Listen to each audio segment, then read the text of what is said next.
Digital Marketing បានផ្ដល់ជូននូវយុទ្ធសាស្ត្រជាច្រើនដែលអាចជួយអាជីវកម្មរបស់អ្នករីកចម្រើនក្នុងយុគសម័យ Digital នាពេលបច្ចុប្បន្ននេះនៅពេលដែលអ្នកប្រើប្រាស់កាន់តែច្រើនកំពុងចំណាយពេលវេលាលើ Internet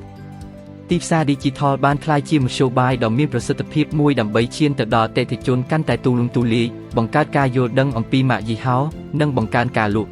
ក្រុមហ៊ុនយើងខ្ញុំជាក្រុមអ្នកជំនាញផ្នែកទីផ្សារ Digital និងការអភិវឌ្ឍគេហទំព័រនៅក្នុងប្រទេសកម្ពុជាអស់រយៈពេលជាង10ឆ្នាំមកហើយអាចជួយអ្នកជាមួយនឹងសេវាកម្មគ្រប់ប្រភេទក្នុងវិស័យ Digital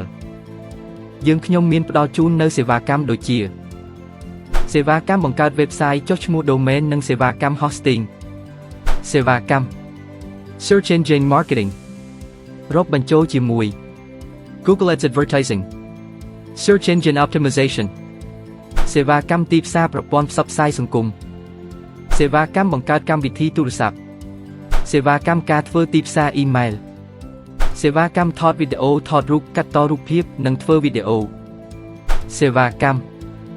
Customer Relationship Management Software